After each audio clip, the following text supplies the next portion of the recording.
Olá, hoje é segunda-feira, dia 5 de setembro de 2016, está no ar a mesa de debates aqui na TVE Juiz de Fora. No programa de hoje nós vamos falar sobre o aumento no número de queimadas em Juiz de Fora. Vamos falar também sobre o aumento no número de processos por erros médicos. E você pode participar da nossa mesa de debates, enviando o seu comentário ou sugestão para o e-mail mesadedebates@tvejf.com.br ou pelo facebook.com/mesa de debates. Tem também uma forma mais imediata de entrar em contato com a gente, através do WhatsApp. O número é 98892-4905. Como debatedor hoje, nós recebemos o dramaturgo José Luiz Ribeiro e a jornalista Neuza Bernardes. Como convidados de hoje, nós recebemos o tenente do Corpo de Bombeiros, Acácio Tristão, a supervisora de controle ambiental da Secretaria de Meio Ambiente, Edileia Bernardino, e a advogada doutora Ingrid Cerqueira. E o número de registros de queimadas aumentou em Juiz de Fora. Neste ano já são quase 600 casos, contra 516 em todo o ano passado. E hoje aqui na mesa de debate você vai entender o motivo do aumento desses dados, além de saber qual o papel que a população pode exercer para conter as queimadas na cidade. Para isso recebemos o tenente Acácio Tristão, também a supervisora de controle ambiental da Secretaria de Meio Ambiente, Edileia Bernardino. Obrigado pela presença dos dois aqui na mesa de debates. Começar a nossa conversa com o tenente Acácio. Por que ocorreu esse aumento no número de queimadas esse ano? Um dos fatores aí que incidem diretamente nisso aí é a questão do tempo, né? Então a gente pegou aí um longo período sem chuvas, né? E associado a isso a gente tem aumento da diminuição da umidade relativa do ar, aumento da temperatura durante a tarde, né? E incidência também de ventos. Então esses fatores associados aí contribuem muito para a questão do aumento das queimadas. Sem falar também no próprio cidadão, né? Que às vezes não cumpre sua parte aí, fazendo com que aumente aí esse número de queimadas. Uhum. E quais os principais locais onde ocorrem essas queimadas? Esses incêndios de vegetação principalmente ocorrem nos lotes vagos, né, os terrenos baldios, e aquelas pastagens também, às vezes algumas reservas também são atingidas. Mas principalmente aí nesses lotes vagos, né, os terrenos baldios e essas pastagens, uma vez que Juiz de Fora tem um terreno aí que apresenta muito esse tipo de vegetação. Tenente, e como que a sociedade pode se prevenir disso? É muito importante isso daí, É importante que no período que antecipa essa época de estiagem, a população pode se prevenir de que forma? Vamos supor que ao lado da residência do senhor tem uma área de vegetação, um terreno vago ou uma pastagem. Se o senhor tiver o contato desse vizinho aí, proprietário desse terreno, solicitar que ele faça a limpeza do terreno. Isso vai evitar aí a questão das queimadas, também a questão aí de animais, insetos, todos esses outros riscos aí que pode ter com o terreno sujo, aí, acumulação de lixo e entulho. Outra ação que o senhor pode tomar também é fazer o quê? Uma limpeza ao redor do terreno da residência do senhor, que é o que a gente chama de quê? Um acero. Então é uma capina em volta da casa do senhor. Isso vai evitar que, se porventura ocorra um incêndio ali, ele vai aproximar da residência do senhor, porém ele não vai colocar em risco ali a edificação. Então, se tiver janelas próximas a esse mato aí, na hora do incêndio, fecha essas janelas. Se tiver cortina também, retira essas cortinas aí. Isso tudo aí evita que um incêndio possa atingir a sua residência. Essas são as ações preventivas que podem ser feitas. Gileia, com referência ao meio ambiente, como é que está a situação e o que dá para se fazer ainda com referência às perdas que já aconteceram? Com referência às perdas, tem que ser analisado porque a Secretaria ela contabiliza perdas em unidades de conservação, né? Os parques, a Reserva Biológica de Santa Cândida, o Parque da Lajinha. Então, nessas áreas é competência da Secretaria do Meio Ambiente, da Prefeitura, avaliar a questão das perdas e trabalhar com um projeto de recuperação dessas áreas. Nas áreas particulares, a Prefeitura não tem como intervir em fase de recuperação. Mas o que a Secretaria tem empregado e tem falado é que essa prática, né, de queima, a prática que as pessoas fazem para fazer a limpeza do terreno delas com essa prática do fogo, ela é uma prática que é proibida por lei. Então, existe uma penalidade, existe uma previsão de aplicação de multa e até mesmo de prisão da pessoa que efetua essa queima de resíduo ou da mata, da pastagem. Essa aplicação das multas fica a cargo da sua secretaria ou do Corpo de Bombeiros? A Secretaria de Meio Ambiente é que tem competência para emitir esses autos de infração. Você tem que trabalhar junto sempre, né? Sim, a gente trabalha em parceria com o Corpo de Bombeiros, com a Polícia Ambiental, com a Secretaria de Atividades Urbanas, com a Guarda Municipal. Então, sempre que é detectado a situação de infração, depois de ocorrida a queimada, a gente recebe essa denúncia e encaminha o auto de infração para o responsável, ou pelo responsável que foi flagrado lá realizando a queimada, ou pelo proprietário do imóvel, porque o proprietário também é responsável pela guarda, pela proteção, pela manutenção do imóvel dele. Edileia, uma pergunta. O proprietário juntou aquele lixo e não pode queimar. O Delurbe é ativa porque, por exemplo, num pasto, uma coisa maior, como é que isso é resolvido? Bom, a questão de pasto a gente verifica sempre como se fosse área rural. Né? Em área rural, as queimadas elas são permitidas se forem autorizadas, né, que é a queima controlada, autorizada no nosso estado pelo IEF.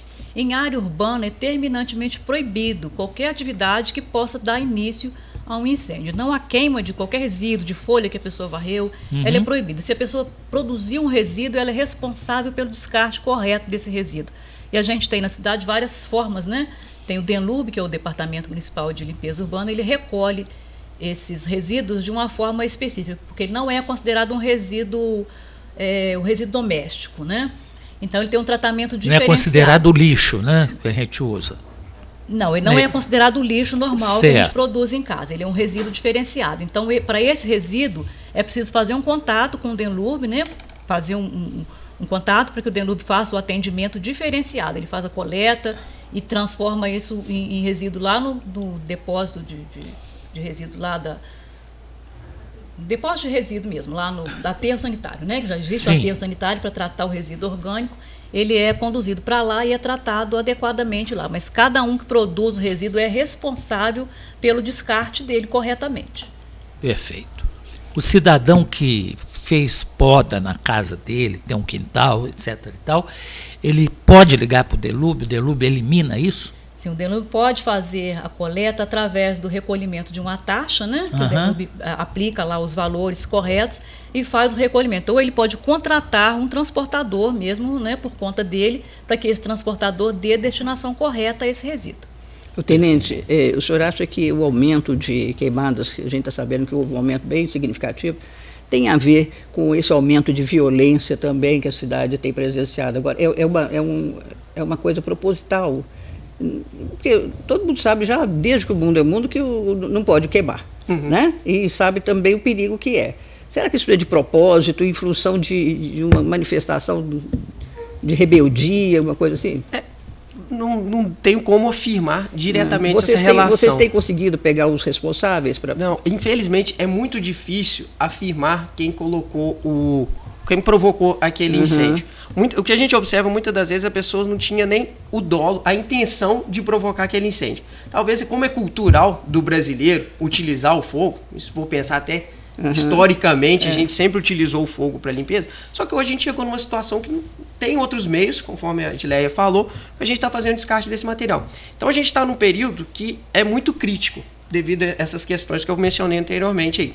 Então a pessoa vai fazer aquela queima, facilmente ela perde o controle. Então, às vezes, ela acha que vai tomar todo o cuidado, não, só vou queimar esse lixinho.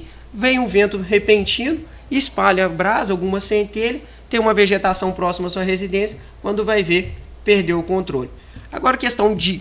incêndio criminoso, né? De criminoso, existem casos ainda, né? Mas eu acredito que não é muita a intenção, não. Às vezes, a pessoa quer só fazer aquela limpeza ali, que não é correto, e acaba... culposamente, né, sem intenção, provocando incêndio. É difícil afirmar essa questão aí de criminalidade, se tem isso. Mas a gente saber que tem cidadãos também que Qual não o momento tem pena, a gente chamar vocês?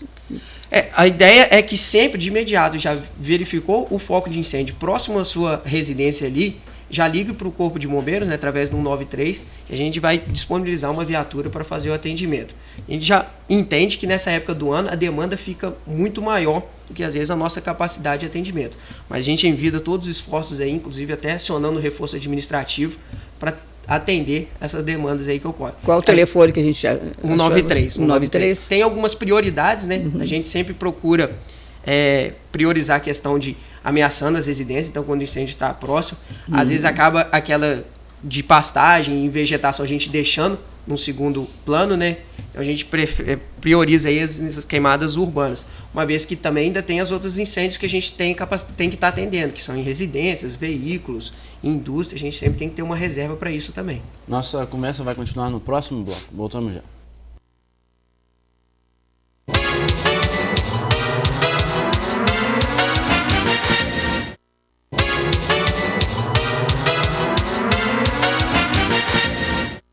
Estamos de volta com a mesa de debates aqui na TVE Juiz de Fora, conversando com o Tenente do Corpo de Bombeiros, Acácio Tristão, e também a Supervisora de Controle Ambiental da Secretaria de Meio Ambiente, Edileia Bernardino. Agora, Tenente, o Corpo de Bombeiros atua também na investigação das causas de uma queimada depois que ela ocorre? Não. Infelizmente, essa investigação a gente não tem sido realizada, né? Então, é um trabalho que, atualmente, quem tem realizado é a Polícia Civil, né? Que é responsável pelas perícias aí. Porém, a gente não são todos os tipos de queimadas que procura definir a origem dela ali. Uhum. Quantas queimadas, em média, tem acontecido assim por mês aqui em Juiz de Fora? É coisa bem recente, né? Tem uns 2 meses para cá que está se falando em queimadas, né? Porque essa época do ano que agrava, né? Até agora... É por causa da secura também, né? Isso, Ajuda, né? Exatamente. Falta a gente teve chuva. 625 atendimentos aí. Mesmo? Até desde o começo do ano. Contabilizado aí, comparado com o ano passado, foram somente 516. Então a gente já superou a quantidade do ano passado. E ela sentou aí há uns 2 meses para cá, mais ou menos, a partir de julho aí, agosto, são os meses mais críticos mesmo, devido a essa característica, né? Da falta de chuvas. Vocês acham que a conscientização só vai resolver ou a multa também ajuda?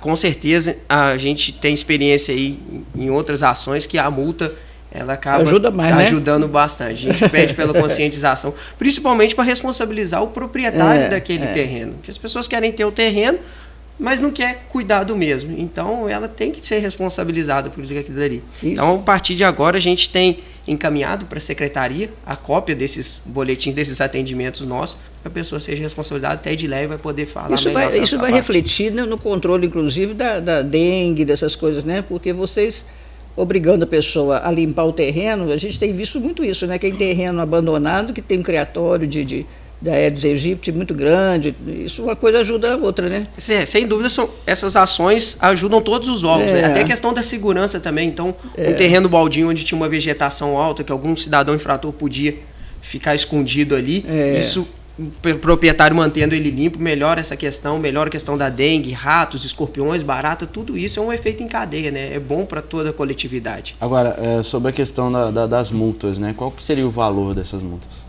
Bom, a multa prevista no Código Ambiental, ela varia de 4 mil até 16 mil, dependendo do porte, da localização e dos agravantes dessa situação de queimada.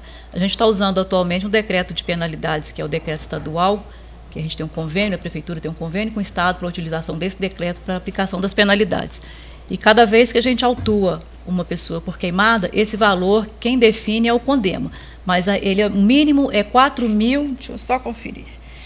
A gente tem aqui o valor mínimo R$ 4.153 e o máximo 16 mil, variando até R$16.616 o valor máximo para essas multas. Então não tem pena de prisão, não, só de... Sim, a pena de prisão também ocorre em caso de a queimada ser caracterizada como crime ambiental. Quando ela é realizada em áreas tipo margem de rodovia, margem de ferrovia, áreas próximas à unidade de conservação, tipo os parques públicos, né? Ou nascentes, né? Que estão dentro das unidades de conservação. Então, isso aí tem um agravante que é considerado crime ambiental. Aí tem que ser feita a comunicação de crime para o Ministério Público. Aí existe um procedimento de continuidade, né? Através do Ministério Público, chamando essa pessoa, esse responsável lá, para ele responder criminalmente pela ação da queimada. Edileia, como fica o caso dos animais silvestres que, quando tem uma queimada, eles entram na área urbana? Pois é, isso é um outro risco. Quando é detectado algum animal em área urbana, né, que a população consegue localizar esses animais, a Polícia Ambiental ela é chamada no local, ela faz o recolhimento desse animal e, dependendo da condição dele, ele pode ser solto novamente no habitat natural dele ou passar pelo tratamento, né, se for necessário, através do CETAS, né, que é o Centro de Tratamento em convênio com o IBAMA. Então, sempre que ocorre queimada em área de vegetação intensa, onde esses animais vivem, quando eles não morrem lá no meio do fogo e conseguem sair, a gente conseguindo recuperá-los, a gente leva mesmo lá para o tratamento ou devolve para o habitat natural, em outro local, né, que ainda tenha possibilidade de sobrevivência dele. Uhum. Agora, quais as principais consequências das queimadas, né, para aquela vegetação que é afetada, para aquele local também, o que prejudica nisso depois que a queimada ocorre? Além do problema aí com relação aos animais, né, tem a retirada daquela cobertura, então acaba que depois do período de seca a gente vem o período de chuva.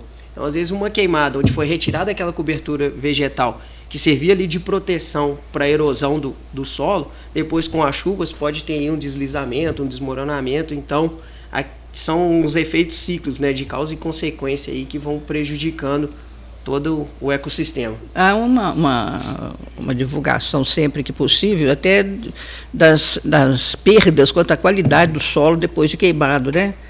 E parece que até para você fazer um plantio, antigamente você queimava para fazer os plantios, né? Mas diz que isso realmente o plantio fica prejudicado também, né? Porque o solo também sofre com perda de minerais e tudo por causa do fogo, não é? Isso é uma prática já ultrapassada, né? A queima do solo para fazer a limpeza e preparo dele para replantio é uma prática que já está, né? Já nem deveria ser usada mais. A gente vê que às vezes em grandes áreas de plantação de cana-de-açúcar na região de São Paulo, a cana é queimada antes da colheita, né? Para facilitar lá o processo de manuseio, o corte dessa cana. Isso já foi proibido também. Então, nem os canaviais, nas regiões onde o plantio é extensivo, né? Nem nos canaviais é permitido mais essa prática de queimada. E a queimada, além da fumaça que provoca poluição do ar, destruição da camada de ozônio, ela traz uma consequência enorme para a área da saúde também, né? Porque a temperatura, com essa mudança, né, de temperatura, a temperatura se aquece, baixa a umidade, aí vem as doenças respiratórias, né, que afetam principalmente crianças e idosos e as pessoas que já têm mesmo algum processo crônico, né, de doença respiratória.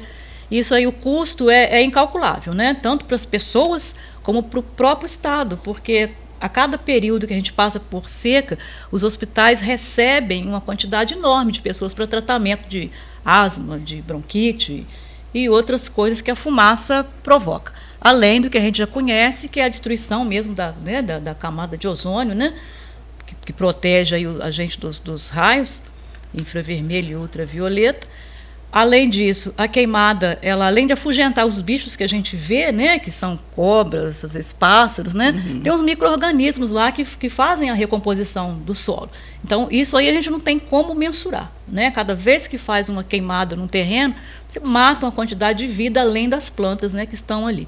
E depois, para ocorrer um plantio nesse solo, é preciso fazer um tratamento, reequilíbrio do pH do solo, né? Trabalhar com a fertilização do solo para que você consiga fazer um plantio adequado. Então, assim, a queimada ela só traz prejuízo, só prejuízo. Além do risco, né, que ela traz à vida mesmo das pessoas, dos bombeiros que estão lá fazendo o combate, né? Aqui em Juiz de Fora a gente não tem notícia, né? Mas volta e meia a gente vê alguma baixa, né, na corporação por conta do risco que eles correm lá tentando apagar esse incêndio. Tenente, o Corpo de Bombeiros tem alguma ação educativa junto às escolas para conscientizar os professores e os alunos? Sim, a gente vai até iniciar agora, né? A nossa assessoria de comunicação está com um programa que chama Bombeiros na Escola. A gente já foi até na Secretaria Estadual de Educação, na Secretaria Municipal de Educação.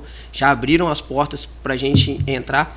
Esse programa consiste em a gente levar bombeiros militares até as escolas e aí abordar não só o assunto das queimadas, né, como também diversos outros assuntos aí, acidentes domésticos, acidentes automobilísticos, primeiros socorros, risco de incêndio em residência também, em veículo. Então a gente tem esse programa aí, vai iniciar agora, esse semestre, e a ideia é justamente estar conscientizando aí tanto os professores quanto os alunos, as crianças e adolescentes de modo geral. Tenente, a criança tem uma admiração por vocês impressionante, né? Eu vejo pela minha netinha, ela vê o caminhão de bombeiro, ela fica doida, mas sabe que vocês são os super-heróis delas, que elas podem tocar, É verdade. Né? Os outros são só imaginários, mas vocês, elas podem tocar, elas passam a acreditar que existe super-herói, porque vocês chegam ali fazendo aquela barulheira maravilhosa, né? Significa, estamos chegando para resolver, né? A criança vê em vocês um apoio. Interessante como é que eles gostam. Na escola, né? Eu já trabalhei com parceria com vocês em escolas. Nossa, eles ficam com os olhinhos até brilhando para ver o que o bombeiro vai mostrar, vai falar. Eles acham o equipamento muito fascinante, não é? Isso tem uma força muito grande para educar a criança. Isso é muito bom, essa imagem que a gente recebe das crianças, né? Então a gente sempre procura tá levando, reafirmando essa questão. Até os adultos também gostam, tem alguns que vão nos visitar lá no quartel e levam as crianças. Aliás, farda é um negócio bem fascinante, né? Muita gente é fascinada com farda. Verdade. E esse mundo aí das crianças, né? Tem até programas de TV que tem uns animais lá que são salvadores. Então a criança vê aquilo na televisão e ela fala assim, poxa, perto da minha casa tem uns iguaizinhos lá. Então traz para a realidade nela, que a senhora falou, a gente consegue tocar. Isso para a gente é muito satisfatório, que traz uma responsabilidade muito grande. A gente não pode decepcionar os pequenos aí, então a gente tem que se envolver cada vez mais. Eu aproveitei esse imã que vocês representam nas escolas e comecei a fazer um trabalho sobre lixo, né? E tem um filmezinho dos bombeiros que mostra a consequência de você jogar o lixo na água. Depois vem a enchente, né? Vem a enchente. Nossa, os menininhos ficavam fascinados com aquelas experiências. Muito interessante. Vocês têm uma força muito grande junto à criança. A gente, por isso que vamos reforçar essa campanha, né, para levar a nossa corporação até a escola. E a gente também recebe as crianças que quiserem ir nos visitar, ou escolas que quiserem ir nos visitar lá no quartel, conhecer a nossa atividade, saber um pouco. Até os adolescentes também, os mais velhos, que querem procurar um emprego, assim, então querendo entrar na carreira militar, conhecer como é feito o concurso, saber como fazer isso. E para que tipo de escolaridade que vocês vão fazer a campanha? Vocês vão pegar os pequenos ou porque os adolescentes têm um bom caminho, né? Exato. Nesse então, bom exemplo. Depende do tema, a gente consegue abranger e atingir todas as faixas etárias, né? Desde os pequenos, de uma forma mais lúdica, explicar o que eles podem e o que não podem. Inclusive, a gente tem relatos aí de crianças, tendo uma noção inicial de primeiros socorros, conseguiram salvar um pai, uma mãe, ou saber ligar para o 93. A questão do trote também, a gente tenta fazer com que eles sabem o que se deve, quando deve acionar ou não. E para os mais jovens também, os adolescentes, a gente consegue estar mostrando a carreira nossa, como fazer, como ingressar, e a questão de outros atendimentos podem ser feitos. Vamos para o intervalo, na sequência nós vamos falar sobre erros médicos. Voltamos já.